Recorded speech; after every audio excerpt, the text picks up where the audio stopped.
Hey, welcome to the Central PA Pour. I am Brett. I am Ben. I'm Dave. And we are missing somebody today, right, Ben? Yes, sir. Shout out to Pops. He's on travel again for some work, but we're thinking about you when we're drinking all this beer. All right. So, yeah, Kevin is not with us. And as you can see, he's thinking about us while he's drinking all that German beer. That's right. He is in Germany. He's drinking German beer. Sprechen Sie Deutsch.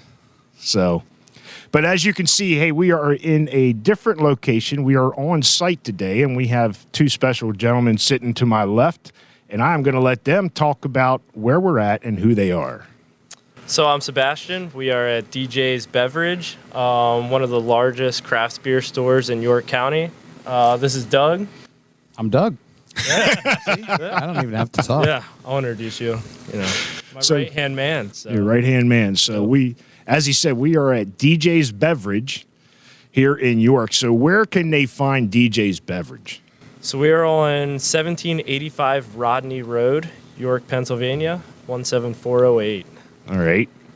Anywhere else? I mean, you guys on social, website? We are on Instagram, Untapped, and Facebook. And Facebook. We update every day. Every day. I know I have you on my Untapped, and it does populate quite a bit. Yes. So about 10 to 20 new beers a day, pretty much. And we're going to get in. We're going to get into that. It's kind of one of the reasons I wanted to come here and interview these guys, because I've been in here quite a bit, spent quite a bit of money. But this is a great place if you are looking for craft beer or any beer, even ciders and stuff like that. They have it all. So come out here and make sure you check DJ's Beverage out. I got to remember that. We're not in Westgate Plaza anymore. Not on the Westgate, so no. Much better facility, a bigger location. So you got to check them out. But so speaking of, Ben, where can they find us? Because sometimes I start to wonder if anybody is finding us. Yeah, we got some people coming along here, but you can find us at Central PA Pour, Facebook, Instagram, Twitter, YouTube. Please sub to the channel. That's how we're going to grow this thing. Also, centralpapour@gmail.com. All of our episode descriptions and social media bios, you'll find a link tree. In that link tree, we'll have things like a guest form. Our latest episode video will be embedded in that link tree. So go ahead, check us out, give us a like, share, all that fun stuff. All right, yeah. So check us out. Email us if there's something you guys want us to go check out, or you found a beer, hey, you guys need to try it, or you don't agree with the way we score our beers, let us know. Get in touch with us. So speaking of DJ's Beverage, I've got to know you guys a little bit from coming in here, and also your grandfather coming into my shop. So tell us a little bit about what DJ's Beverage is mainly focused on, because when I started getting down this craft beer path, this was one of the places I had to come, because you guys have quite a selection. So give us a little history about DJ's Beverage and how it came about and how you got into this rather than just your typical beer distributor. So my grandpa founded DJ's in 1996. Since day one, he's been about craft beer, Sierra Nevada, Trogs, Appalachian, all the guys that really kind of started it for everyone. Throughout the years, laws changed. You could sell 12 packs, and then what was it? 2007, February 2017. Yeah, we were allowed to sell 6 packs and singles, and that's really when it took off for us. That's when it took off. Yeah, we were day one, singles, 6 packs, anything we could sell, we sold it.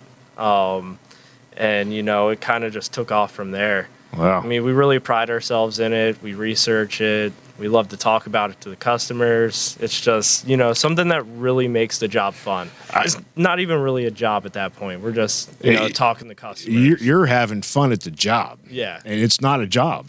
It really isn't. So, I mean, the craft beer, we've talked about this several times. It's a community. It is not just drinking beer. It is a community out there. And I remember coming in here and asking you guys, hey, I'm looking for this. You guys knew exactly what to recommend and where to find it, because do you guys know the beers you bring in? I mean, whether we try it, research it, I mean, there's the thing is, if Sab gets something new, And I mean, it's one of those things where he always looks it up. It's always looked up, or it's, like, do you guys know about this? We all talk about it. So, I mean, in reality, everything kind of is full circle for all of us. I mean, he'll talk to his brother Taylor, talk to me. We all, look up stuff and then like send each other stuff all the time. It's a constant communication with us about new beers. And I think that's what's great about here rather than walking into a typical beer distributor. Mm-hmm. You guys know what you're doing. And you guys have a background in it, and you can recommend something to somebody that, hey, if I'm looking for this style or you guys have asked me, what do you like? What do you like? We take pride in it. Yeah, that's good. That's what really makes us stand out. Yeah. So how did you get into this, Sebastian? And then I'll ask how Doug got into this with you. So off the books, I started here in 2015. I was, well, not 2015, 2009. I was 15 years old. 15. I looked like I was 18. So I stocked the shelf, stocked the cooler, ran the register, and that was about it. Am I editing that part out? No, that's fine. That's fine. I just technically... Sebastian? Yeah. Technically just needed a job, all that fun stuff. And then when I turned 21, my grandpa gave me 5% of the business for my birthday. He knew that I had passion in it. He could see it. I wanted to grow the business. So from 21 on, I just grew the pride. I started to love craft beer when I could drink. Legally drink. And all of that stuff. I found a passion for it, and I wanted to grow the business and make DJs what it is. Is that what you wanted to do? Or because most teenagers have no clue exactly what they want to do, or is it kind of a family business? And so, funny thing is, you being in the car business, I went to Votech Adult Education to work on cars. Got my license to do inspections, emissions, all of that stuff. I left DJs for about 3-4 months, found out it was more of a hobby than a job for me. I came back here and just, for some reason, it just clicked. Yeah, it did. I knew this is what I wanted to do for the rest of my life. It wasn't a job. It was a passion for me. I can sense that right off the bat, that this is a passion for you. So, we know how did Doug come into this? Crazy enough. I had just moved to York not too long before we had gone to six packs and singles. It was 2015 maybe. Yeah. And I it was Christmas time, and I was just like, maybe I could find a little part-time job around the area, because I was working in Baltimore at the time, and I was like, something close to home would be nice. And I stopped over one day to the store and had grabbed some beer and started talking to his grandfather, and he was like, we don't have any job openings right now. A few months later, I stopped back in, and there was an opening on the door. So I stopped back in. It was his grandfather, Jack, again. Talked to him. We talked. He, was like, well, here's an application. Bring it back.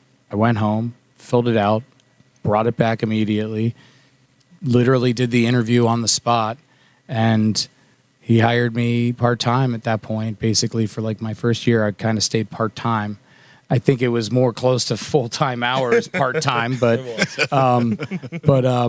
yeah, I mean, so I was basically kind of working 2 full-time jobs at the time, and juggling that between driving to Baltimore and coming up here. But when I was working in Baltimore, I was really big into whiskey for a very long time, and then kind of stopped drinking whiskey. It was giving me migraines and stuff. So I kind of slowly switched over to beer and really got into the craft beer scene. And at that point, I was really into stouts and porters. So when I got up here and started working for Sab, it was like, I was always like stouts, porters. And he's like, dude, you got to really get into some IPAs and stuff, man. Like, come on, man. Like, you're going to like them. And I was like, they're always, it's like, I don't want to chew hops, man. But then, like, my take on that has changed so much over the years. So it's, it's come full circle to the point where, like, stouts and porters, yeah, I'll drink them during the winter on occasion, but they're not my mainstay. Not your main style. Yeah, we're going through the same sort of stuff, really. I mean, going on a couple years now together drinking beer, and it's like everybody's got their own thing, and we're all growing too. Just because maybe something's not your cup of tea doesn't mean it's a poor beer. You can still tell it's a quality beverage. So Yeah, Dave loves what we're going to be doing this today.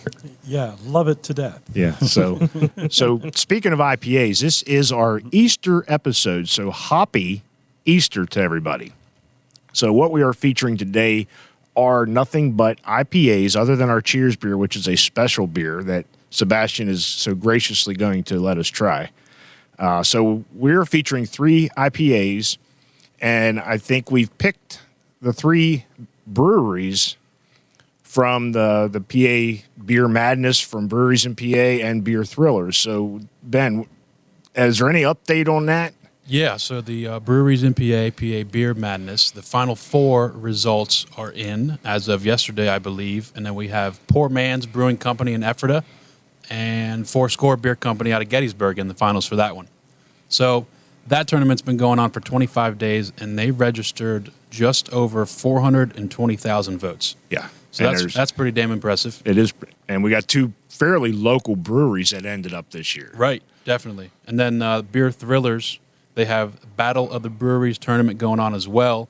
And if you haven't got a chance to check out their tournament, they got a little WWE-themed regions. We got Ronda Rousey, Charlotte Flair, Brock Lesnar, and Roman Reigns regions on that one as we get into WrestleMania season.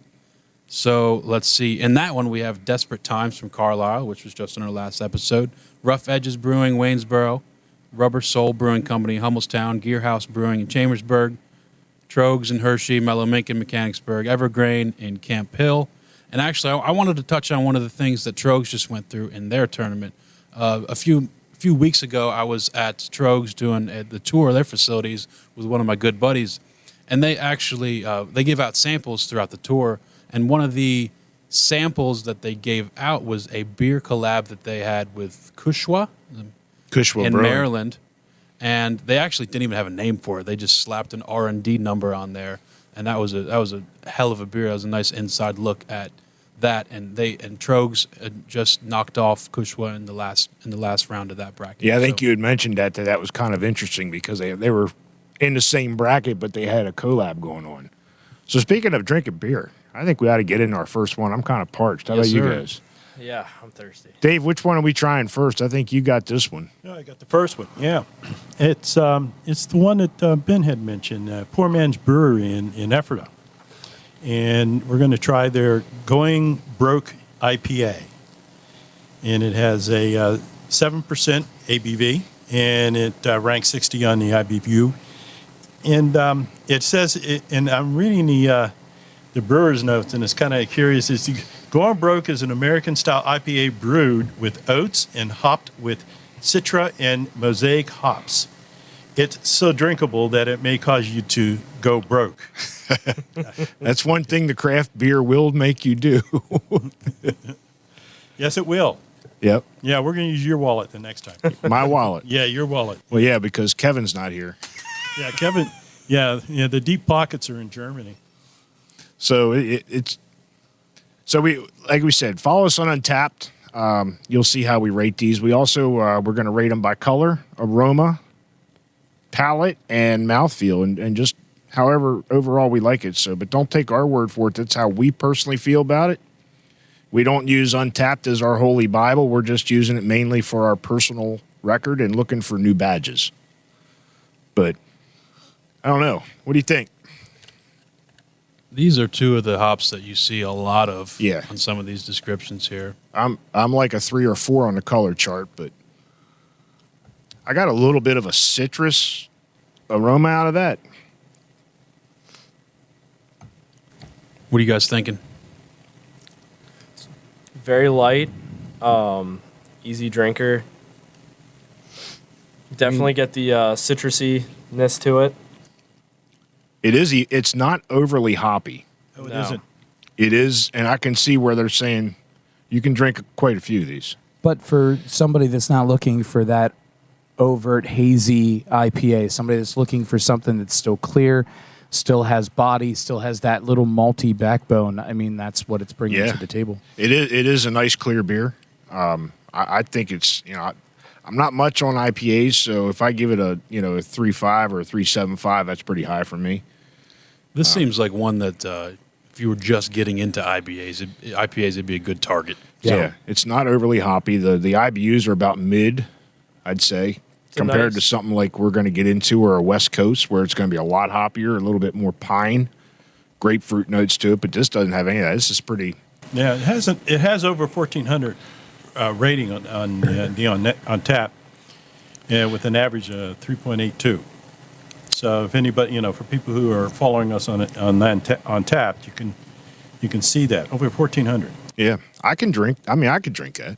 That's not bad. We're waiting for Dave to give us his rating. So Dave and Kevin are our two non-IPA people. Their palates have opened up a little. Yes, they have. They have. Nice rating. I'll give it a 3.8. A 3.8. I think. I'm glad we're recording this because that's pretty high for Dave. That's really high. I was waiting for the 2.426. We got 3 more beers. So it's not bad. It is pretty good. So It is very good. I like it. I give Poor Man's pretty kudos on that one. My deal with the IPAs is I'll try one and I'll drink it, but I might not ask for seconds. So, but this is. Sometimes nice. they dry your palate out. I mean, that's the thing is when they make you so parched and feel so like I need to reach for water now. Right. That's why we've both gotten into the hazies so much because they're so juicy and they don't really necessarily take that dryness away from your mouth so much.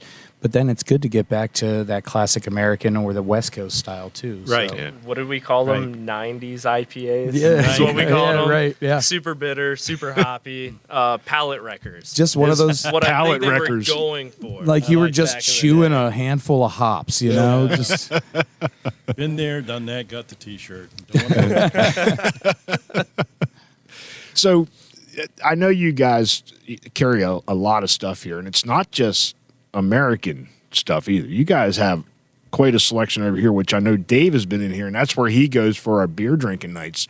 He'll bring some of the international stuff, and we were talking about some of the international stuff just before we sat down. What makes that unique? I mean, not a lot of people carry that. I mean, imports, it's day one. That's where everything originated, was over there. IPAs, India Pale Ales. They used hops to keep the beer a little fresher, to not taste bad. Germany, Belgium, all of those guys. They know how things work. They started it all. And it's fun to see how all of that has evolved with shipping and everything, how expensive things are, bottles, cans, breakage, all of that. And it seems like the new thing is shipping a massive beer container over and letting Connecticut can it for them. Why Connecticut? Is that just like the import area? I think that's where one of the ports are. Yeah, there's a few of them up in that northern region. Yeah. And there's a bunch of them around because there's one down in Frederick too. Mm-hmm.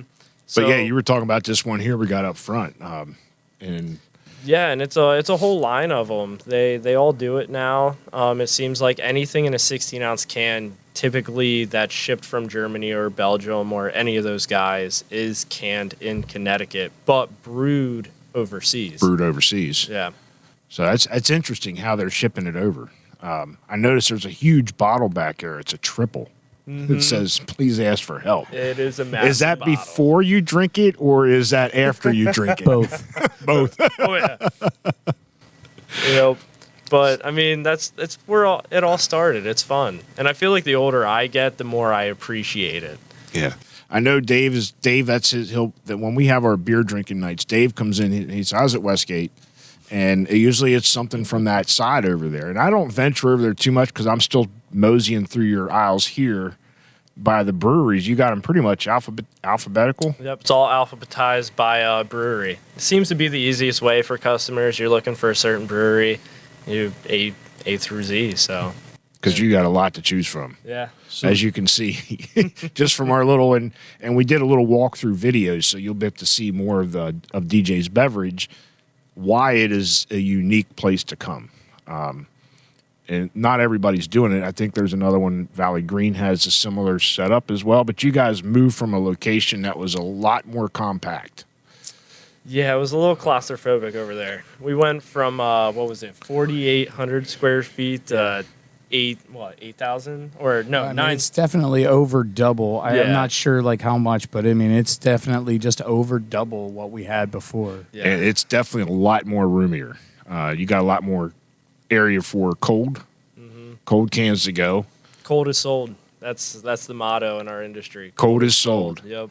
So you can drink it while you walk out the door. Well, no. Well- you can drink it in your car. I don't care, but not in the store. Not in the store. So we got the imports, we got the American crafts, and then we got all this other trendy stuff up front. Ciders is blowing up too. Ciders, RTDs, ready to drink cocktails. That's another reason why I love the industry is because it's always evolving. It's never the same. And that's with this podcast. So, we left it with just pour, even though we're doing a lot of craft beer. But there's distilleries, there's wineries, there's cideries. Meaderies. Yeah, meaderies. Yeah, mead. And Doug, you were the one when I talked to you. So why are you just limiting yourself to central Pennsylvania? And I wasn't, I wasn't trying to be mean. No, but I understand now why. We're coming around. Because access. so much. Well, access. Because there is so much here in central PA, but not everybody distributes. That's the problem. And you guys don't, if they don't have is it a license to distribute and can and sell other than their premise? Is that they need a special license? So not everybody's doing that. That's part of it. Whether or not they want to distro, if they're too small of a brewery, they obviously want to sell out of their doors first. Right. And sometimes it's also whether or not you can store it cold, because most breweries now you need to keep their beer cold, unpasteurization, stuff like that. And most people can't promise that. And you guys can promise a lot more probably than most. Right. Yeah. But it also comes to wanting to sell out of your brewery first. You want to care about your shop, Because your they brewery. make more money out of your brewery than selling it to you guys as a distributor. And we can't promise freshness either. I mean, we're typically pretty good We're about pretty it. good. We're I mean, we always try good to be about that. pretty good about it. But most distributors, it might sit on the shelf. Then if you grab, like, say, a poor man beer and it's out of date, well, then that makes the brewery look bad. I did hear that. That it makes the brewers. I've heard that from several, not just you guys, but other places. It's worse because it doesn't make us like it. It makes us feel bad to send out of date beer out of the store if we, But it's terrible for any brewery that has to deal with that. Got a 4-pack and it was 4 months out of date. Oh, where did you get it from? Why is it 4 months out of date? But that's something they should follow up on too. Is making sure that their beer is fresh out in the community too. I mean, it's hard. We don't see a lot of reps sometimes from some of the companies. So knowing that their beer, I think it's important for them to want to care that their beer is fresh in the stores. Now, as far as that, speaking of that, do you guys have to monitor what you have on the shelf and rotate it? Yeah, all the time. We do. All the time. Yeah, daily we're always on the shelves. Even the mass-produced beers? Yep. Well, I mean, you fly through them so quick, but you can lose track so easily. Right. Well, and having the size scale that we do, some breweries do get lost. Some people, they only want a single. They don't want a 4-pack or a 6-pack. I've done that already in here. So sometimes that'll hurt rotation. That'll hurt dates. There's just a lot to choose from. With Untapped now, everyone wants their badge. Everyone wants... Oh, yeah, we've spoken Yeah. about that. It's like freaking Boy Scouts all over. Yep, so Nobody wants to post the same thing twice. I mean, everybody, So that's also kind of hurt the industry a little bit as well. Untapped is a great concept. Feel targeted. It really does help. No, Oh, see? Look. No, I'm Look, that's We- a little psychology we- there for you. So You some feel of our, bad about it. Some of our reps, we always make jokes. There's those people that'll try, say, a sour. They don't like sours. So they'll rate it a 0.5 and say, Oh. I hate sours. it's- This isn't for me. That'll hurt the brewery's reputation on that rating. So then a beer will look bad. Yeah. Brooks So- had mentioned that Yeah, when we it's- interviewed him. He said the guy gave me like a half a bottle cap. Yeah. And he said, why? If you didn't like it, just say it wasn't. And that's what Say we've it's not my mentioned. style. Right. It's not for It's me. not my style. And don't rate it. There's plenty of guys out there that get on Untapped and don't rate beers. Our buddy, who's the rep for Duke Law, Brooklyn, when Brooklyn goes out and you see him, he posts stuff all the time. but he never rates stuff because he doesn't, you know, if it's not something that he likes, he doesn't want to ruin a rating just because it's not his style. Right. And if we've, in our beer tasting nights, we've mentioned we've had a few that we didn't like, but we did rate it a little lower. But in our notes, says it wasn't for me. Somebody else might love that beer, but I'm not going to give somebody a bad rating. And it's kind of like Google for any business. Right. There's trolls out there, but I'm not going to give somebody a bad rating if it don't deserve it. Mm-hmm. And we've mentioned this. We haven't really had a truly bad beer that just overall, Dave Slittner, whatever. I'm not even going to mention the brewery because you bought it from here, wasn't it? Wow, that was a while ago. That was that double. That was that yeah, chocolate cherry. Yeah, from Duchesse. Duchesse. Yeah, it was. Okay. Oh, yeah. Yeah. Are you familiar? Yeah, the Duchess chocolate cherry. Yeah, he knows it. Sitting right over there on the shelf, actually. I can see it from here. So yeah, that was definitely not for us. So that's definitely one it's tread lightly. I mean, really. I mean, ask Sab. Those ones sometimes are like tread lightly. They're not always the best. And cherry and beers really don't pair well with some people. I don't know what it is. It just seems like if there's cherry in a beer, you either love it or you hate Like it. Mad Elf. Yeah. I felt that way with peppers too. Like somebody made a mango habanero. Oh, I brought that up. That was our IPA, first Is that 0 day? 0 days. Yeah. Get the peppers out of my beer. I love peppers. I love beer, but I mean, we used to love the Tattered Flag. Tattered Flag used to do that one with the. Oh, the what was it? Ghost. It was the triple version of it too. It wasn't even. We used to take it on that oyster feast we used to go to in the big cans. Triple IPA with habanero, I believe. Yeah, it was like habaneros and mangoes or something, whatever it was. But it was amazing, and it just depends on the pepper sometimes too. Well, I was up there at 0 day and I had this mango habanero and I loved it. And I'm like, this is gonna be right up Ben's alley. Well, he's like, nah, I didn't like it. yeah, it's all good. It's strange all to good. feel that burn go down the first time, right? Then Yeah, you're yeah. looking for another sip of something to take that burn away. Literally, And yeah. it's just It keeps burning that. back you at you, more. right But back then you're at you. just like, now I know what it's like to have heartburn all the time. But no, Untapped is a great app. I mean, it's great for everything, researching, finding. That's what we love about it. We have our whole menu on there. If you're looking for a beer, it'll send you to us if we have it. Right. It's great for that, but it does hurt a little bit for some For the brewers. And I I take that, I get that. It's just like business, anything bad makes you look bad and you better be replying to it. Yep. But on Untapped, you can't reply. No, you can't. And that was found that interesting. Now, you guys, you manually list everything you get in? Every day I update it. Wow. Yep. Whether it's putting a beer on or taking it off if we sell out, it's always up to date. So you guys mentioned reps a few times. What's that new relationship look like? Is it always the rep reaching out to you guys, or like the trends that we've talked about? Are you guys reaching out to somebody to get those trends in your doors, or all the above? Or? I can't say too much right now. Oh. It's in the works. But I've talked to a rep here over the weekend actually, and we're getting some pretty big top-notch breweries coming in the next week or two, possibly. Nice. Sometimes you have to reach out, I think the CPP crew better be the first call. Or, it's whether a rep like Desperate Times that they want to start selling their beer. So they come in and they're like, hey, we want to start selling our beer to you. And then we're like, perfect, let's try it. And then we'll bring it in. Same with Poor Man.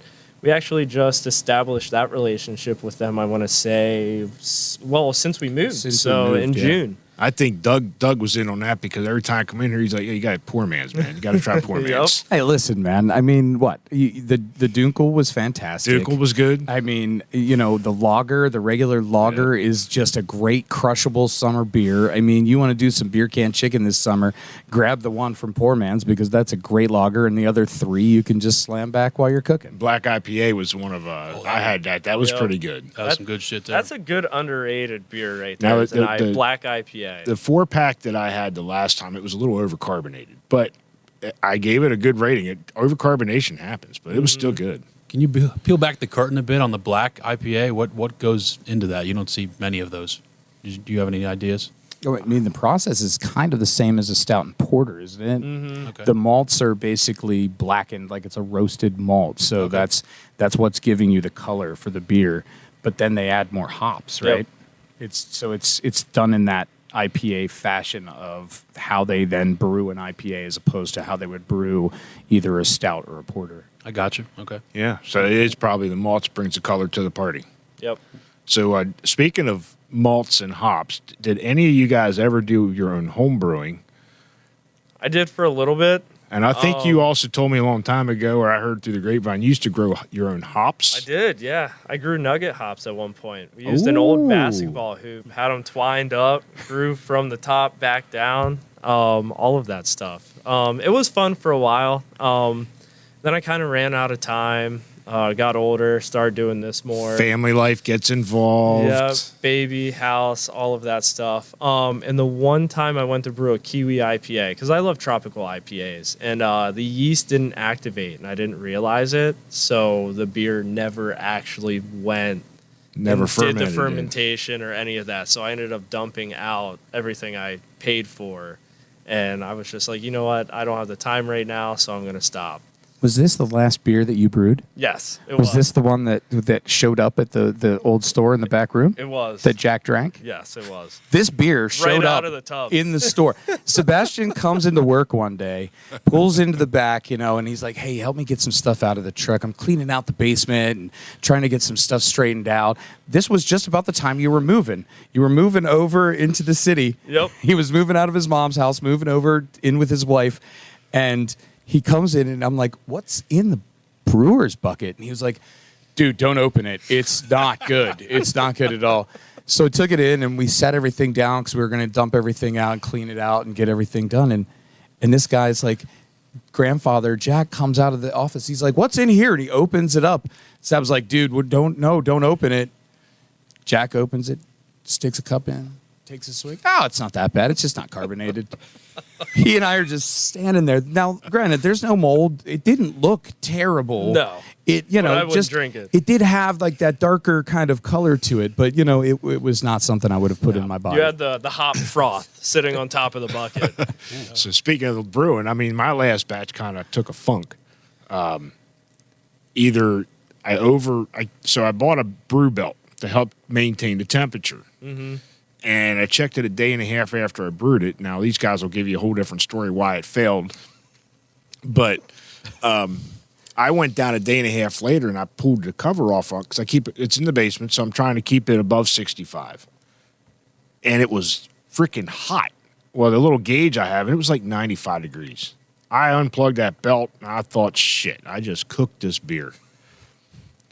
So I called Tim March from Stony Run. That's who set me up, and he said, well, if it doesn't smell or taste funky, you should be okay. So I left it go. Bottled it. It still tasted okay. But it was a Kolsch. So a Kolsch is supposed to be a straw color. Well, it's more of this color. It's drinkable. That's all I'm going to say. drinkable. And Dave said it's because of why? Why it failed? Because my last two batches failed because We weren't there. yeah, my brewing partners weren't there. Let's let him start an Untapped for his beers, and we'll rate them. Yeah, I do. I do have one. Remember that certain breweries have come up with good beers that way. I mean, Right. Lagunitas right behind us. I mean, a couple of their beers have come up as from mistakes. So I mean, that's sometimes maybe having your buddies there to help you brew might lead to something that they're like, whoa, and you're like, yeah, I planned it that way. That's how some certain sours have been made. I've heard messing that. up. I've heard that. So speaking of, are you guys ready for another one? Yeah, I've been staring at them. So. So Ben's got this one. We have West Shore IPA from Pizza Boy Brewing in Enola. Clocking in at a 6.5 ABV.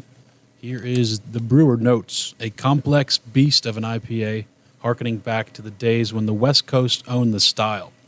Dry with a slightly pithy grapefruit rind character balanced by a firm malt base. Brewed with a blend of Citra, Simcoe, Cascade, and Columbus hops. The OG hops. 6,909 ratings with an average of 3.86 on Untapped. It's actually... It's kind of more of an amber coloring. I'm going to say on my scale, I'm at 9, but these guys say I'm colorblind. I'd say about a 5 or a 6 probably from the lighting here. But it's not You're saying this is a West Coast? Or are they just calling it West Shore?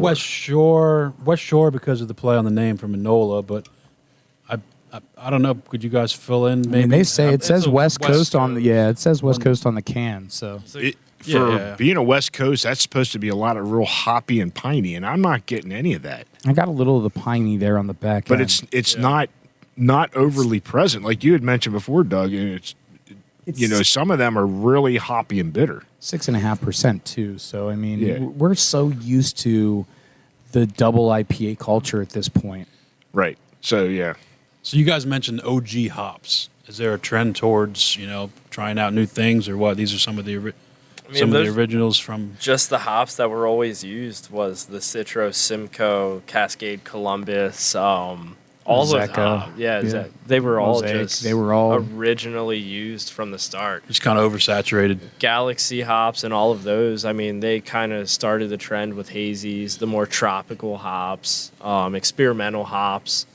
I mean, it's kind of like anything. You crossbreed hops to get certain flavors, and that's where hazies came from. But these were used like OG. I mean, 90s IPAs is what we call them. I mean, think back. I mean, everybody's used them. Everybody used to have Yeah. something. I mean, These are Victory, all of those guys have had those. What was it? The Mosaic Farm. Was it Mosaic? Hop Farm. The Hop Farm Yeah. from them. That was highlighting Mosaic. I mean, you had what was the other one that had Simcoe that they did with the Simcoe. Weyerbacher had the Simcoe IPA. Yeah, so I mean, those were always ones that everybody kind of highlighted for a long time. And I guess you take certain hops, depending on what you want to profile. Mm-hmm. Certain mixture of hops, like you said, Flavoring. we started a little thing. We haven't released them yet, but on hops, and I just started going down through. I only top the first 4, which were all U.S. hops, and most of them were Simcoe. And I know that from talking and learning how to brew that the hops bring the different flavors to the And the party, along with the aromas. malts. Yep, aromas and everything. Yeah. We're all new to this shit, so it's like I can drink a dozen IPAs and I can kind of tell what I like and what I don't like. But now we're actually getting in and learning about what the different hops do. So Right. Dave, so where are you rating this one? This Go ahead.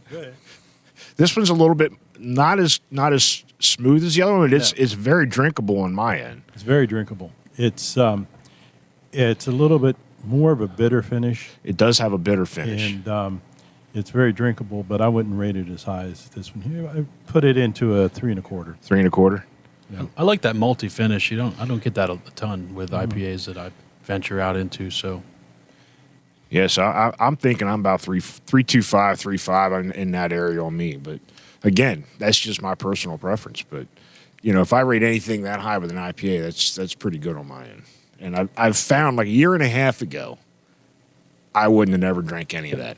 You never would have saw an IPA going to me. And I feel like that's where the trends have kind of evolved into the hazies. I feel like more and more people like IPAs because of the haziness. You get those tropical notes. You don't get bitterness or malts. You mentioned it. Yeah. It's juice. It's almost like drinking a tropical punch juice. Yep. But doing this craft beer now for almost 2 years, my palate has changed. I was strictly Yingling Lager, Sam Adams, or Guinness, period. Now my palate's changed, and that stuff just doesn't have the same flavor anymore because we've mentioned it many times. The craft beer brewers bring so much different flavor. They're doing so much different stuff with a traditional style beer. Unlike the international market where they don't do a whole lot of this stuff. They're doing strictly their traditional styles, maybe tweaking here a little there, but they're not doing all these different flavor profiles. I feel. I mean, you guys might know a little bit different. I mean, yeah, I would think the international guys aren't necessarily doing that, but some of them are starting to catch up. I mean, Guinness just did the Amber Ale where they did the El Dorado hop highlighted as that for that Amber Ale. And that's a delicious Amber Ale from them. I mean, if you're looking for something that's just smooth, got that great caramel flavor on the back end and, kind of crisp, I mean, that's just a good beer, but it highlights that El Dorado hop a little bit and, kind of brings that flavor out. It's nice. Yeah, so we had Glenn Smith on from Brewery Tours here with our last episode, and I actually did one of his ales on the rails, the Sips and Shenanigans. figured if I'm going to have him on the podcast, I guess we better support him a little bit. Awesome trip. So if anybody ever gets a chance, I definitely recommend doing the walking tour or the bus tour. He even does a virtual tour, but the ales and the rails down out of New Freedom was fantastic. 10 different beers on that, and it was all flavors. He did tell me the one. He said, "You're not going to like this one." It was from Sign of the Horse. I said, "I already had it. It's actually not bad. It's more hoppier than what we've had so far, but it actually is a pretty good IPA." But it was a great trip. Great time, met a lot of good people. 10 different beers and it wasn't all Central. It was wherever he had to go get the beers. So, but it was pretty good. But talking to him, he understands the craft beer industry as well, along with the beer history. Stuff that we're still learning, like Ben said. My palate, I can't tell you what hops were in that. It either tastes good to me or it doesn't. Yeah. We're getting there, though. We keep talking with passionate people in the industry. So. You find it out when you taste it. You mark it in your head. I like those hops. I like that flavor. So I'll remember Citra, Mosaic, Simcoe. Like that. I think that's one of those things that we do a lot. We can't necessarily always drink a beer and have it poured into a glass and what's in it. We're not that good. Yeah, we're not that good at all. We're not sommeliers. I wish that we were. I mean, I think that if I was a cicerone, I think that would be great, and I would get paid a lot of money. That would be amazing. But I'm not. So but for what it is, we know. Okay, I really like Centennial hops. I really like Amarillo hops. I don't like what's the one Cashmere. I hate Cashmere hops, and I'm telling you right now, you can taste it every time. It tastes like dirty blankets or carpet or feet. I don't know. It's so weird and dank and musty. Dank comes from? It's so musty. It's so gross, and I hate it. And every time I try a beer and I'm like, it's got cashmere in it, somebody's like, yeah, it does. Yeah, I won't even I can taste it right away. I won't even tell him. I'll just give it to him and be like, this has cashmere in it. And then right off the bat, he hates it. Yep. So we were up at Molly Pitcher. My wife got one of their sours, and it was a berry sour. She first thought it was a cider. So she posted it on her Facebook. It was a cider. I'm like, honey, that was a sour. And it was good. It had raspberry and blackberry, but there was a nuttiness to it. Almost like a hazelnut finish. And I was like, I can't place it, but there was a nut flavor to that back end. And I'm like, I'd like to see the brew ingredients to see where that nuttiness came from. It had to come out of the malt. I'm pretty sure they probably didn't put nuts in the brew. It wouldn't surprise me because we've had some sours with pistachios in it, walnuts. That Urban South has pistachio ice cream. So they will put peanuts in some of their beers. Okay, maybe they did. I'd like to see the recipe just to where that came from and what that is, because I'm like, yeah, that's definitely a nutty. And so I guess that's where we're kind of learning. We can get the different flavors of a beer. Mm-hmm. Like, oh yeah, that's got a little smoothness to it. And you'll look at the hops or the malts they actually used. And sometimes that's what kind of creates a nut brown ale is the malts, and the way they do the malts to create the brown ale is kind of why they call it a nut brown. But they don't necessarily always add nuts to it. And that's becoming one of my favorite beers. A good nut brown ale is starting to become really grow on me. You guys have talked about not only selling the cans and bottles, 6-packs, you also do kegs. We do. We have about 30 sixtel, which is your typical craft beer keg size, quarter kegs and half kegs. But we specialize mainly in the sixtel craft kegs. Okay, so they can come in here and get a 5-gallon. Is that what you're calling a sixtel? A 5-gallon corny keg or whatever it is? I don't know my gallon sizes, but I know my keg sizes. Okay. I'm pretty sure, yeah. Okay. But you also they can come in here and get a crowler, I think you said. Yeah, we do crowler and growler fills. We'll either seal our own cans up or we'll fill a growler if you bring it in. And you mentioned it wasn't just any beer. It's got to be something special. It is. Whether look at Doug smiling over there. Yeah, I mean that's typically what I base our crowler growler machine off of, is whether a brewery will not can or bottle a beer. We'll bring it in, or say, what was it? A couple weeks ago we had 2019 Founders CBS. You can't even get that stuff anymore. Damn, why didn't I get a call? Yeah. So what was it? And then the KBS, the 2020 KBS. Too. That I So, did mean, buy. like, That I did buy because Doug's like, you got to get the KBS. yeah. So I mean, it's got to be something rare, something unique, something you can't get in a can or a bottle. And or, that's different for a beer distributor. Basically, that's what you are. You're a beer distributor, a beverage distributor. in Pennsylvania, that's what we're called. Yeah. Now, I didn't see a lot of soda. So we used to do sodas. Grocery stores have really killed us on that. Pepsi, Coke, they all offer them deals that mom and pop shops don't get anymore. We used to really specialize in that stuff, but it's just kind of. Well, the only reason I bring it up because when I grew up, beer distributor, you went there for mainly your mass-produced stuff and your sodas. That's where you went. So Yeah. that's the only reason I brought it up because I'm not seeing a lot of that, and you just answered that question. Why? It's Back not. then, they were always called beer and soda. You Yeah. know, Yeah. it was always something beer and soda. Yeah. Yeah, so- we used to have a whole wall just for sodas, and big corporation really killed that for us. And you know what? I think it got better. Yeah. I think it got a lot We better. found room for something better. You guys got so. spices and seasonings up front too. What's the Yeah. deal behind that? So in the past 2 years, I really fell in love with smoking. Oh, my food, God, yep. Now, look barbecue, grilling. Doug kind of got me into that too. All But right. I feel like ever since COVID started, having a daughter and not leaving the house as much to go to the bars and breweries, just fell in love with it. I love good food now, and I figured why not bring another passion into the store. And I found a couple good guys to supply us with barbecue seasonings, hot sauces, all of that stuff. So, the whole store is just brought on about passion and stuff like that. So, And not only that, you got cigars. yeah. And not White Owl or Swisher Sweets. I think there might be some Swisher Sweets in yeah, there. there's Yeah, some yeah, Swisher absolutely. Sweets, There's but, definitely a couple of yeah. those. You got to have one or two. But it's more on the premium side. I mean, I'm not too keen on smoking a cigar. I can't really tell you the profiles that I get. I read up on them a lot. We get cigar magazines in that I read. I'll bring certain cigars in from those aspects, but my grandfather's more the cigar guy. And he's the one that is. But it's a lot bigger humidor than you had in the other place. Yes, a lot nicer too. It's not a built-in shed with a It was a cooler, wasn't it? outdoor. It was Yeah, an old it was an old cooler with Yeah. an outside door hinged to it. That was the best. The storm door Yeah. that was just hinged to it. That Yep. was the best. We've definitely upgraded. Yeah. So. I think what got me down this is when I came in there for my stepson. I asked you guys, and you told me, like, I said he likes Dogfish Head, so you guys pointed me that. And what really started me was there's a Boulevard variety pack there that I bought. That's what started me down this path. Was it the aged one? Yes, the Oh. barrel aged stuff that was like 11.2 to 19%. Yeah. And was it the bigger bottles to the 8-pack of the bigger bottles? Yes. Yeah. I remember that. It was like $75 and I splurged on it. And we enjoyed every sip of that.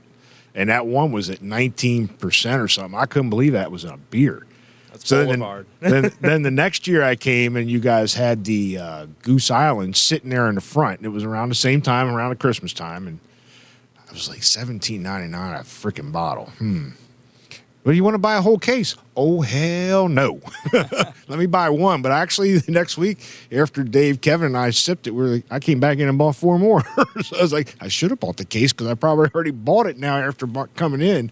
And that's one of our favorite ones is that Goose Island, Bourbon County. Goose Island is a good beer. It's funny you bring that up because before we could sell singles and 6-packs, I had to get a list of 12 different customers, text them all at the same time, say, hey, the beer's in.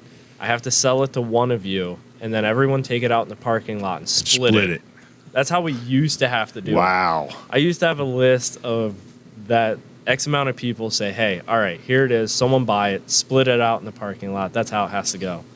And- All because of the state laws? Yep, state laws. Yep. So now that they've opened that up, you're starting to see more of that in like the grocery stores, more beer distributors doing the same Yeah. thing.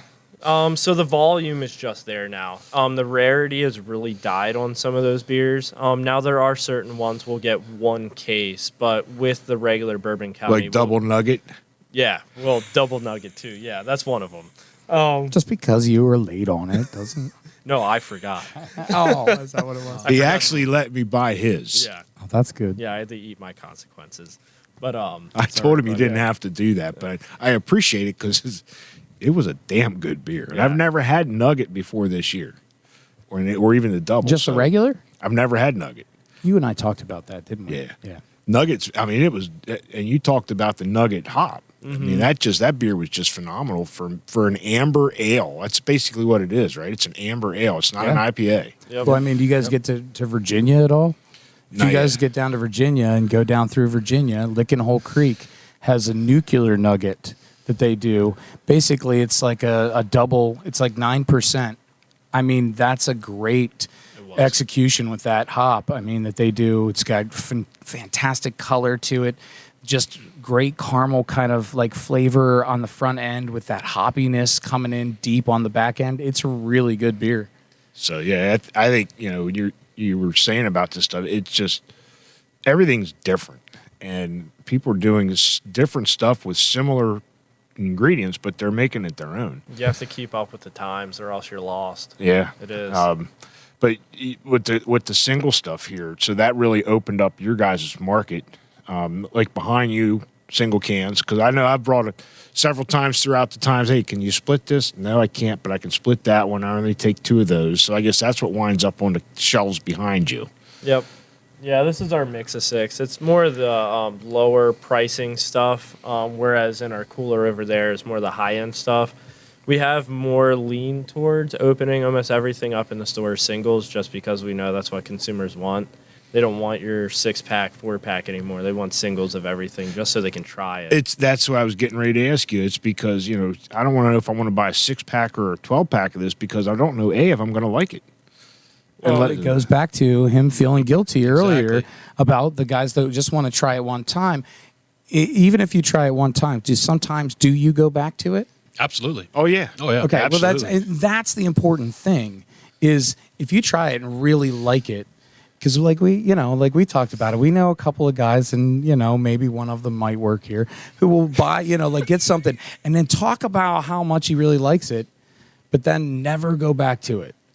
And that's just weird to me. I mean, if you like something, you want to drink it again sometimes. Oh, I agree. Yeah. Yeah. And if liking it and going back to it isn't the only thing, it's spreading the word between your friends, family, whatever, they go out and give their support as well. And hell, it might even turn into some field work for the crew here. We go out to their brewery, buy even more of their stuff. So Yeah. So, I mean, I don't always check it in the second time. If I've checked it in, I've checked in several. Like I got like 570 some check-ins and 513 new beers, but I will check them in, but I don't always check them in. Because I already had it, and I'm not going to rate it again, but I like it. But yes, I go back to basically all the beers, except for the, which one was that? The chocolate cherry one? Duchess. The Duchess. Although Ben loved it that night, but I think he was also feeling pretty good when he left the beer tasting. yeah, that might have been towards the end of the night. Anything tasted good. So we started some new segments here. Ben has this idea we're going to do new breweries. So, Ben, do we have a new brewery that you want to talk about? Yes, sir. We have Hidden Key Brewing Company. They just broke ground on their construction in Greencastle down in Franklin County on St. Patrick's Day. And this is going to be Greencastle's first contemporary brewery, and they are set to open later this year. Nick, one of the owners, explained the name Hidden Key. He said simply, because beer brings people together and is often the hidden key to making a special time.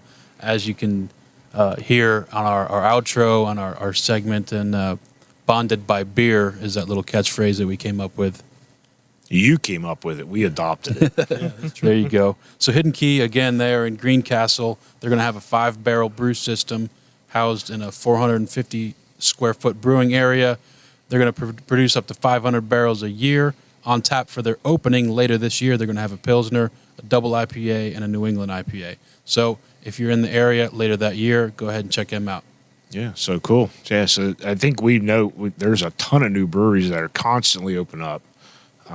Tim March said in our episode there he knew of at least 2 from his home brew club that were going to be starting. So this is kind of why we started a new brewery segment.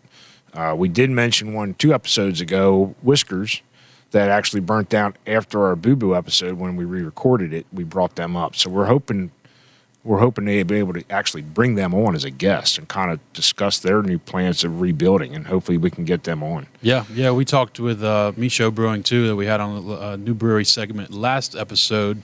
And again, it's just part of this community working together. We're new to this shit. They're new to entering the brewing industry. So hey, why not work together? And I think when like Whiskers burnt down, a lot of brewers reached out, and I think that's what we mentioned: community that this brings. Not just with just the beer brewers, but the people that are in this community that are customers. They're enjoying it. And like you said, it's a passion. Well, I mean, and when COVID started, canning shortages, bottle shortages, people helped each other. If they had a can they didn't sell too well, they would sell it to another brewery, and they would just slap a sticker over the side of it to be able to can their own beer again. Right. Because you couldn't get it. Wow. Yeah, I guess there's a lot of shortages now going on too, but Yep. So everyone's in it together. Even though you're competition, you're still friends. You're still trying to help each other. You want to see each other succeed. Yeah, because I think we've talked to several. They're using different facilities that are other brewers that are be able to can for them, so they can get their product more readily available and more to-go products. So, and I think that's what this whole thing is. The craft beer is not just, it's a lifestyle. And it's not just cracking back a Coors Light, Busch Light.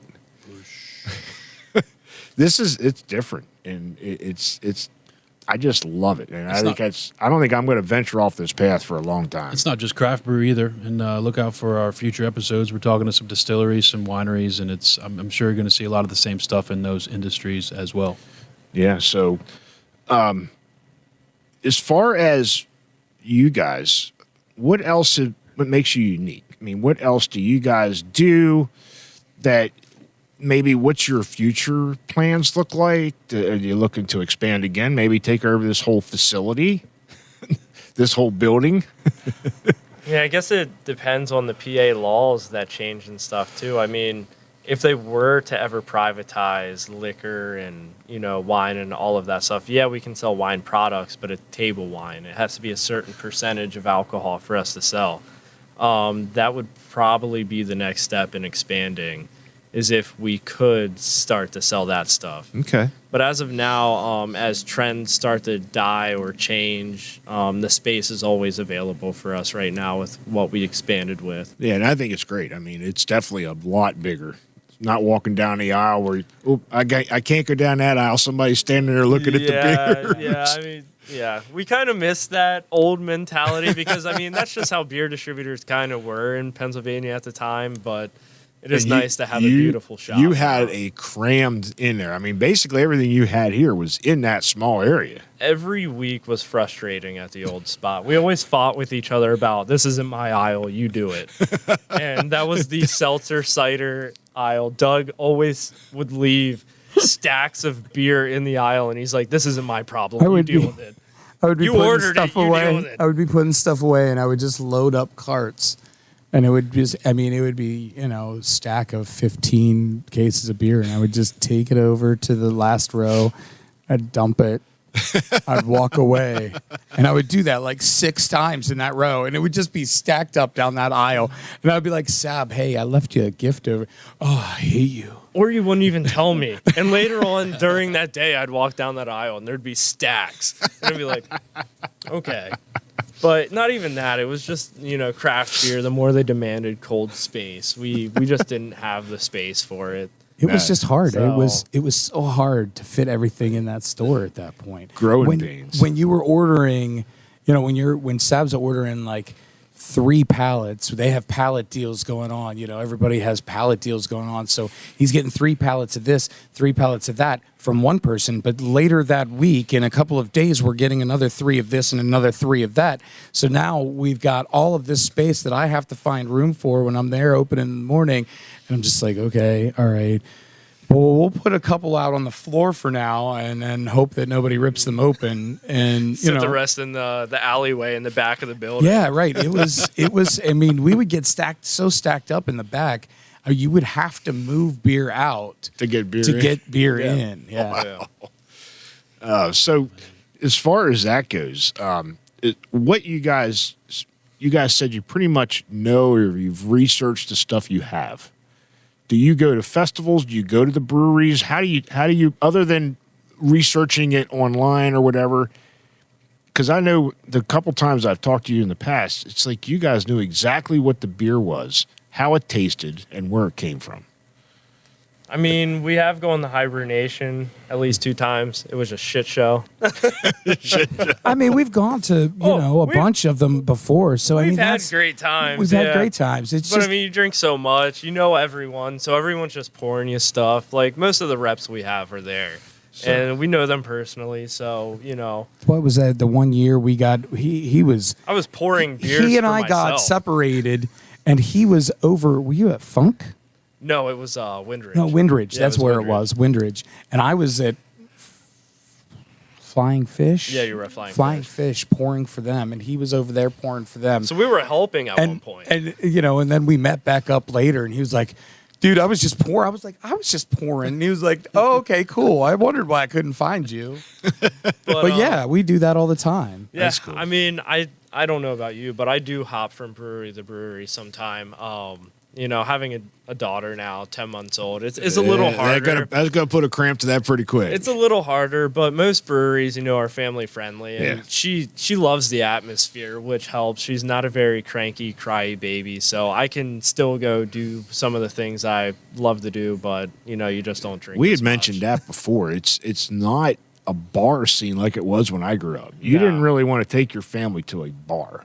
Yeah, It's more of an atmosphere. These breweries, and the food's usually very good. The beer's usually good. The atmosphere is very friendly. yep. So it's this community thing. They base it off of family, which is, key point. So Yeah. So I think we got another beer. This is kind of one we all of us were kind of looking forward to. I'm excited for this. So this is coming from Fourscore in Gettysburg. It is called Actanis. It's a triple dry hopped hazy with Phantasm powder, which I will explain what Phantasm powder is. Coming in at 11.2, there was no IBUs listed.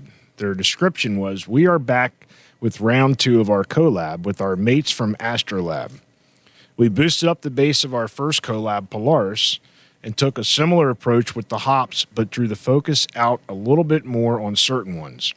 We mashed hop with some wonderful New Zealand Cascade before insane whirlpool editions of Citra Incognito, Motica, and Phantasm powder.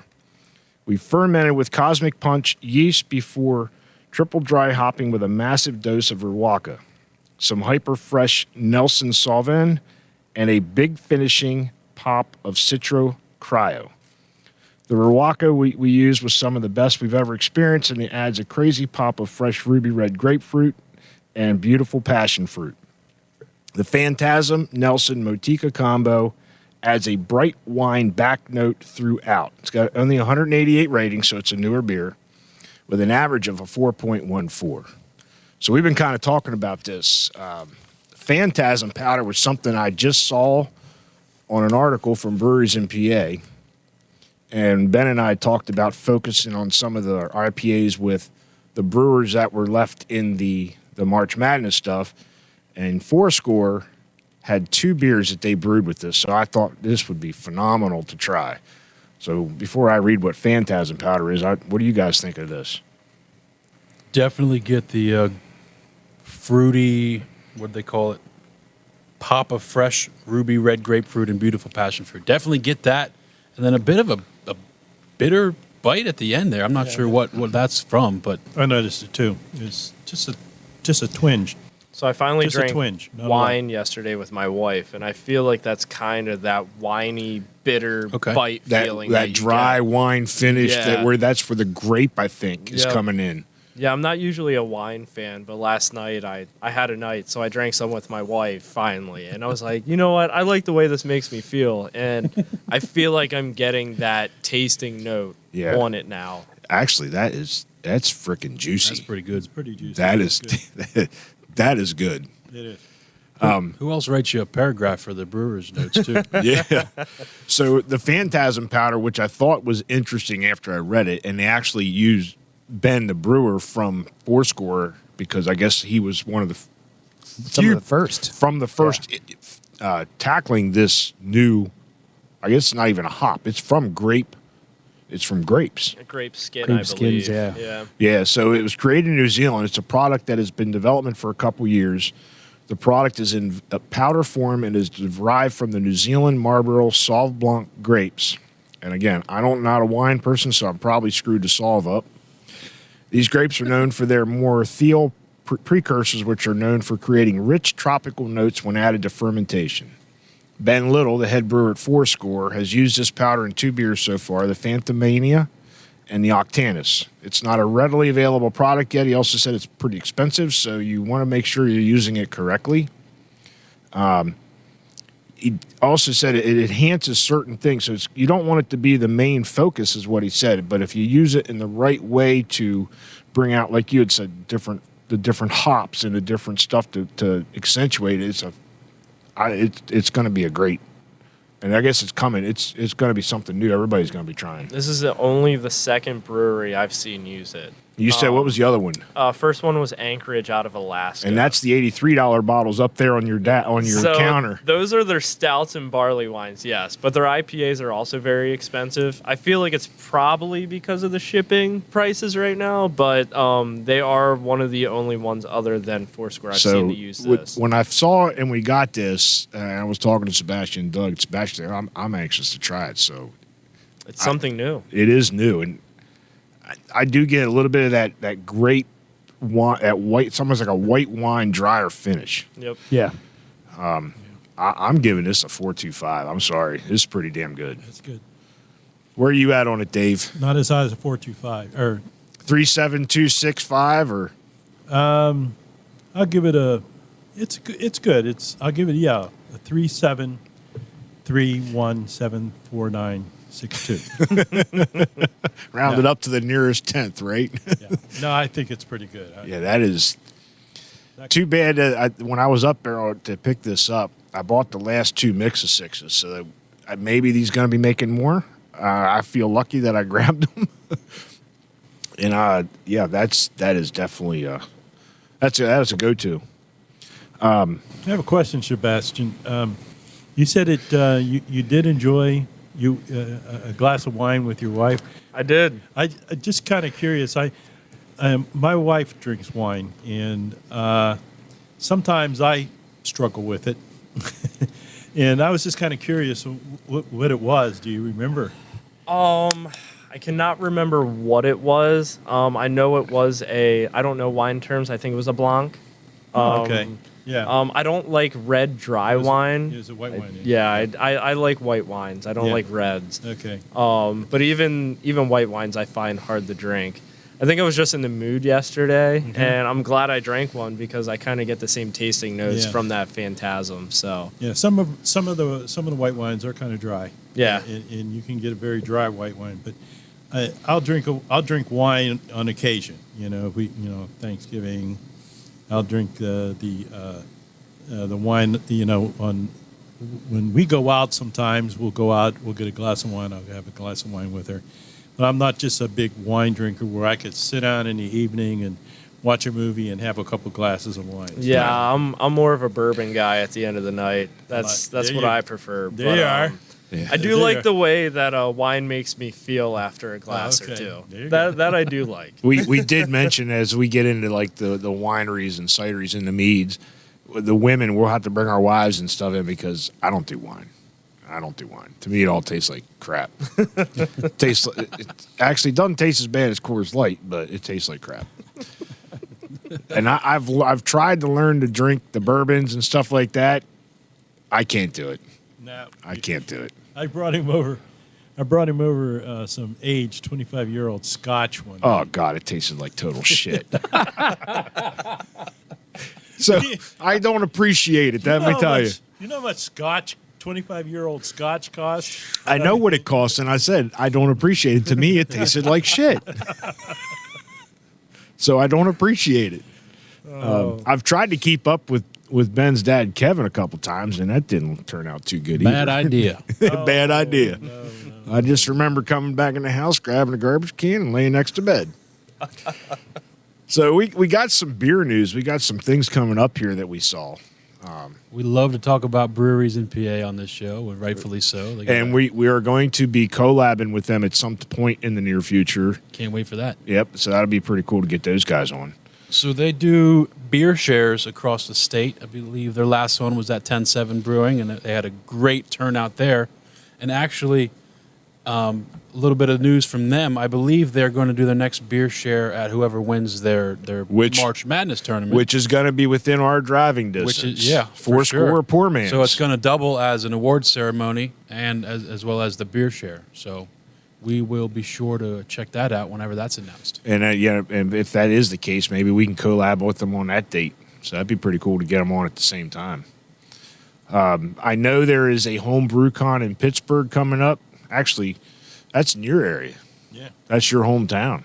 June 23rd to the 25th. What's that? Not quite my hometown. Not anymore. Not anymore. I just go down there a lot.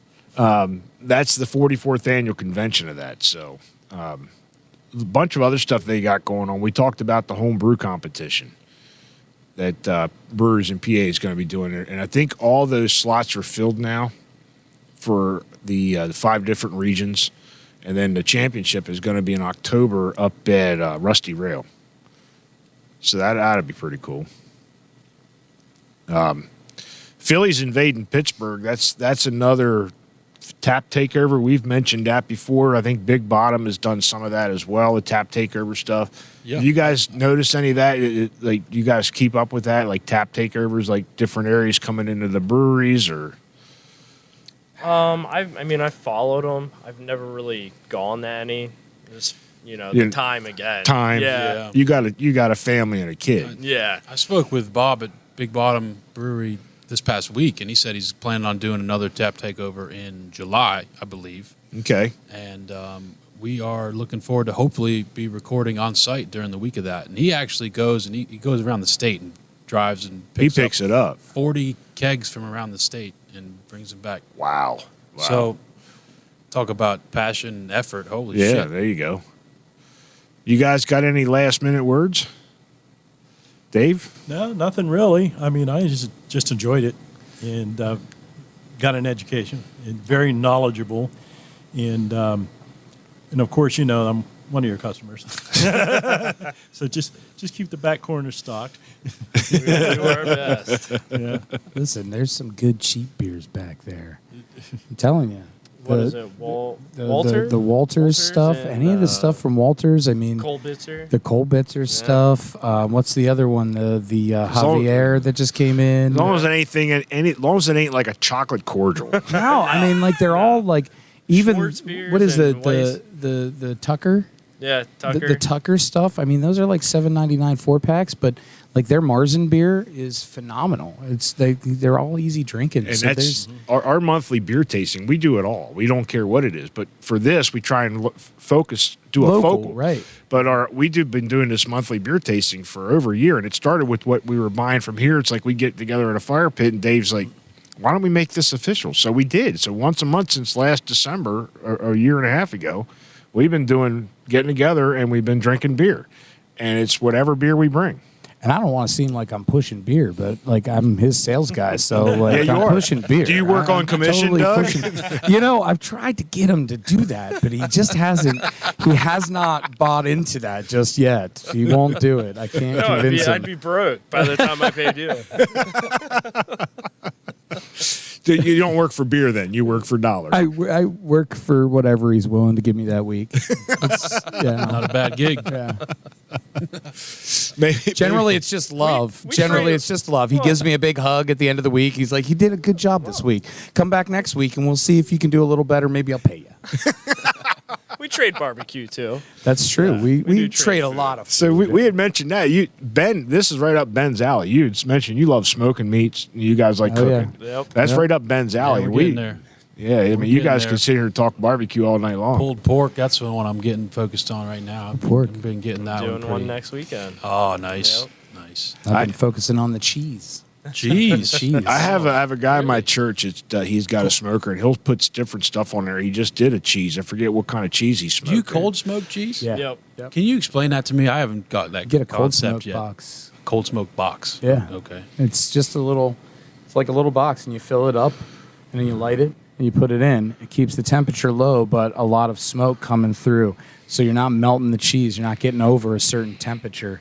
You don't want it to get too hot in there as you're smoking. So as the cheese then, unless it's something that you want to do like for a dip that day. So like if you're doing like a block of Philadelphia cream cheese, Yeah. because you've done it before, haven't you? Yeah. Yeah. So I mean, like if you're doing like that and then putting like crab in it, and making like a crab dip for somebody, that's different. You want it to kind of melt a little bit as it darkens. But yeah, Nice. we love to Oh, yeah, cook. we could talk about this all day. Oh, me that's too. fine. I mean, I dabbled in pork butt, pork loin, brisket, queso, and Chex Mix. But that's about all I've gotten so far. And it's a fucking art, too, like the rest of this stuff, man. It's just, And that's a community in itself. yeah, so, for real, yeah. Yeah. and now you Sap got does- barbecue sauce sitting up front, Yep, chips and the dip. rubs, we got it all. We got the beer. We could, Yep. dude, man. I think we got a party house. Hell We yeah. start selling smokers here. That's what, that's the next step.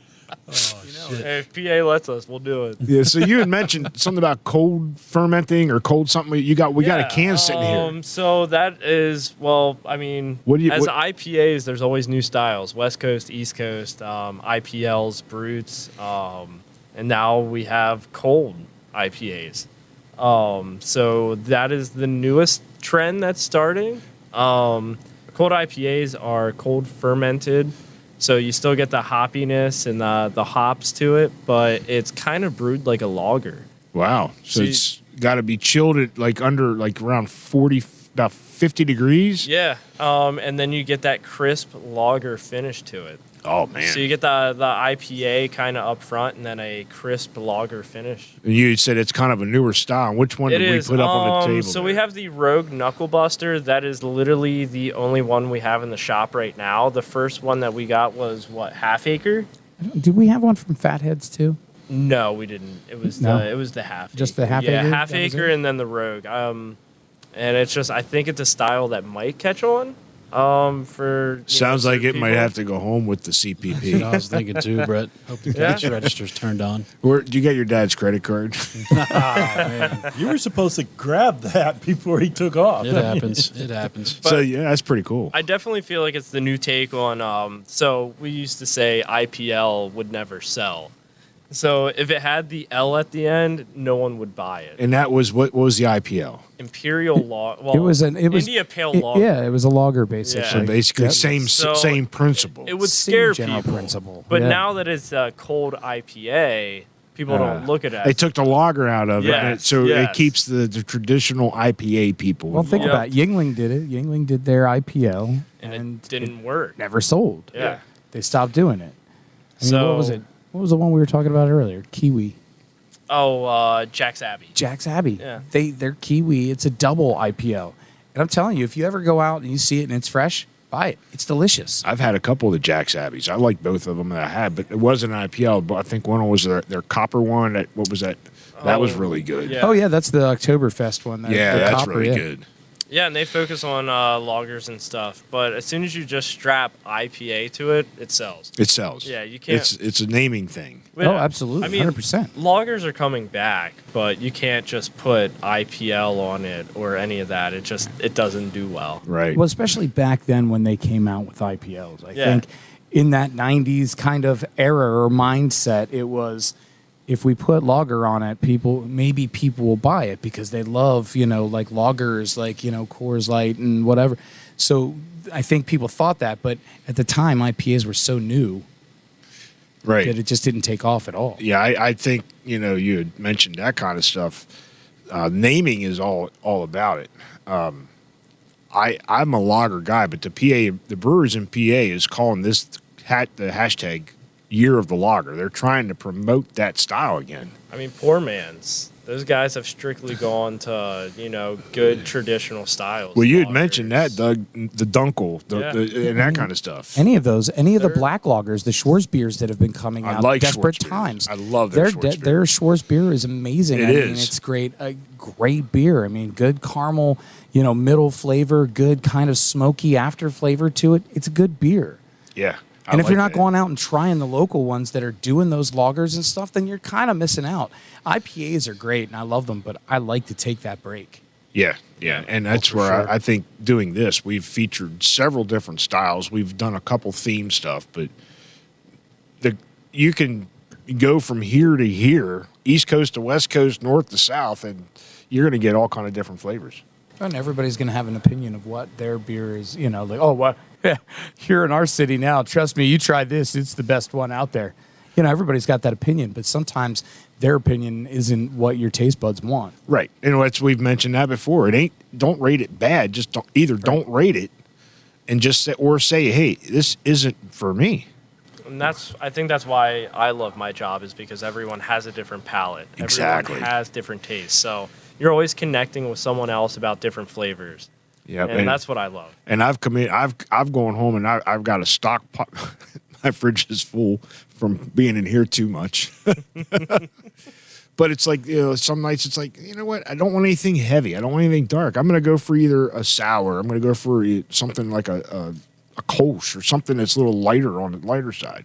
And the next night it's like, you know what? Maybe I want that Belgian triple. Maybe I want that quad or something like that. Especially Christmas time sometimes, you know? I mean, we talk about it all the time. Christmas this year, what are you going to take home for Christmas Day? What's your Christmas Day big bottle going to be? That big triple sitting back here. We banked on it. Dude, that one was year, last but- year. We almost both took that home. I mean, Yep. like that's so. I mean, you know that's the joy of it. But Yeah. and weather plays a big part on it too. What you want to drink, Right. You know, but I don't know. It's just fun. I know one thing. I got to cut back. I got shit jiggling where it shouldn't be jiggling. You got to take the cans out of all your pockets. Man. Stop carrying so many with you. So before we get out of here, you got a couple bottles up on the counter that are $83. Just tell me a little bit about why that is so unique. So it comes from Anchorage, Alaska. We haven't seen their beers in maybe 5-6 years since we moved. Yeah, I think so. I mean, And last time we even saw it, before we moved. it was from a customer delivering it to Yeah. us. So I mean, that wasn't even so- something we sold. I mean, first off, they come from Anchorage, Alaska. How many breweries do you know from Alaska? None. Zero. And unfortunately, I think they came into our market again at the wrong time, with the prices of like shipping and all Right. of that cost.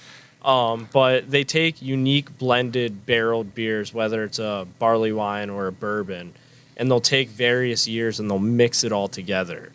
So they're taking those barrels that they've aged for years or months, and then they'll just mesh them all together and make one beer out of all of them. And I think that's why the price is probably driven that high. Have you sold any yet? Oh yeah. Oh, yeah. Yeah. Oh, wow. We've actually sold out. It was Wendigo. Yeah, the Wendigo. Yeah, we sold out Wow. of that case. But that was like what a triple barley wine, Yeah, like a black it was- barley. Can you give us wine, their names so we can triple-aged. kind of befriend them? This talk just brought a question to my mind, and we don't even have to get into the details if you don't want. How do you go about pricing something like that? Like, what's the ROI? I mean, sometimes you'll do it off of rarity. Okay. Sometimes competition. But mainly, I mean, nowadays you kind of want to help the pricing with customers, just because gas is high, groceries are high, Right. Everything's high. everything's Yeah. high. So you kind of want to try not to price gouge people. In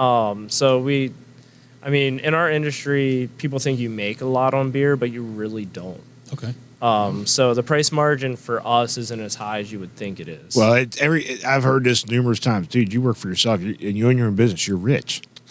Yeah, right. That's not the case at all. They only see the front end of it. They never see the backside. Right. Of the I mean, business. look at how much beer we have in the store. That's you got a lot of stock, overhead stock. So we're sitting Right. on a lot of but you have to move to make that profit margin margin right back up. there. So I mean, you can't work off of a high price margin on most beers because it'll just sit. Right. I think I did get permission from my wife to buy that one back there in that bamboo wrap. What is it, the Colossus or Oh, whatever? yeah, the Colossus yeah, from from Duclaw. Duclaw.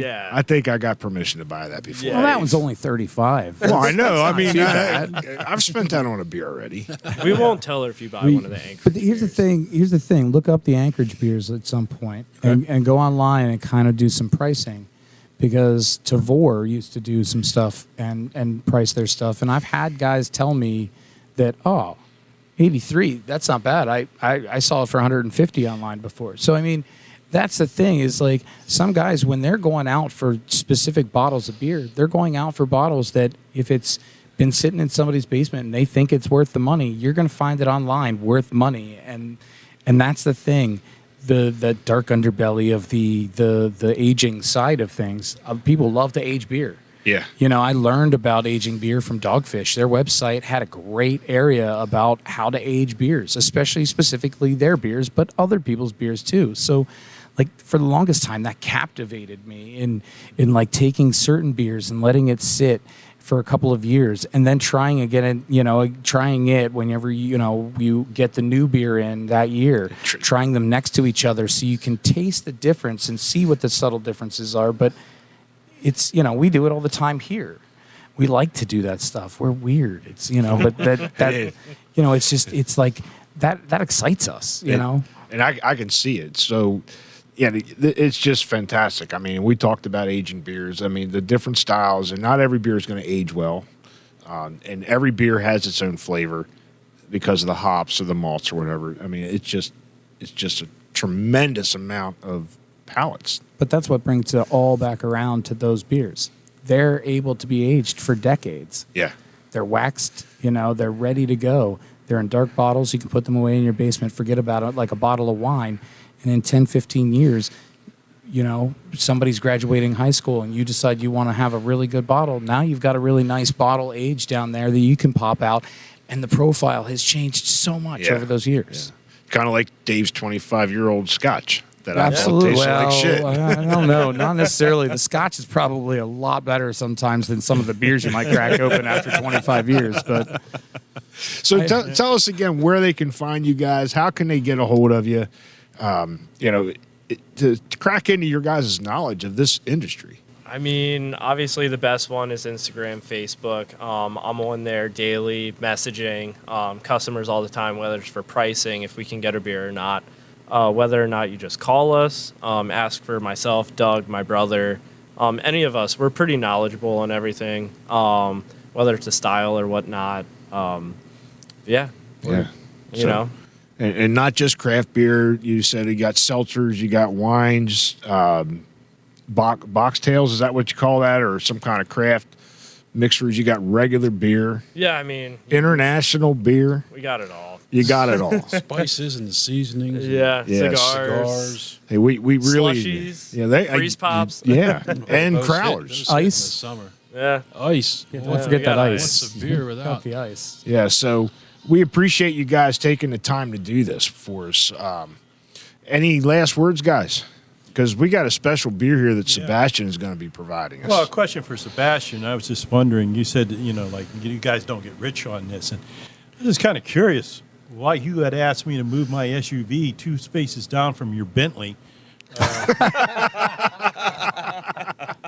When I pulled in, and he was the first one out there. I better own 3 more beer distributors before I can own a Bentley.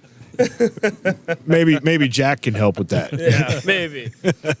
I gotta, work up to his, pay grade first. But hey, we appreciate it. Everything you guys have given us the opportunity to come out here, sit down with us. I've been after you for a long time, and I finally got you settled in, and we could do a recording with you. Busy schedules again. Yep. This has been But great. yes, we are here now. Yep. Glad to be here. So thanks for having us. We hope you had a great time. It's a hell of a look into another side of the industry that we haven't really. That we haven't tapped yet. Yeah, we haven't tapped That's into the true. distribution A lot of people don't. side of things. Yeah, they look just at like, just that. Just like everybody else we've talked to, these dudes are passionate, knowledgeable about everything that we've went over. So thank you for your time, gentlemen. This has been awesome. Yep. So Sounds like we got one more beer to go. yeah, before we get out of here with our cheers beer, I'm going to let Sebastian tell us. Make sure you reach out to us at all our social media platforms. Email us at centralpapour@gmail.com. Let us know what you think. If you got a beer or a brewery you want us to try out, make sure you come out here and visit DJ's Beverage, not Westgate Beverage, but DJ's Beverage. Give them a like, follow them, come out here, tap into their knowledge because they know it, they have it, they will guide you in the right, even if you have no clue what you're looking for, they will help you find it. So guys, again, appreciate you guys taking the time to do this. We love being here because we are here a lot. My fridge says that, my wallet says that, but we're very grateful. So we have a Cheers beer here before we get out of here. So tell us what we have. You said it was something special. So a customer actually brought this to us. It is a 2012 Victory Old Horizontal. It is a bourbon barrel aged barley wine that has been aged since 2012. So 10 years. Yep, and we are Wow. here to enjoy it tonight. So if you want to find out more about this, follow us on Untapped. Check it out. Gentlemen, again, we appreciate it. We're going to raise a glass with the CPP and say cheers, and let's all be bonded by beer. Cheers. Cheers.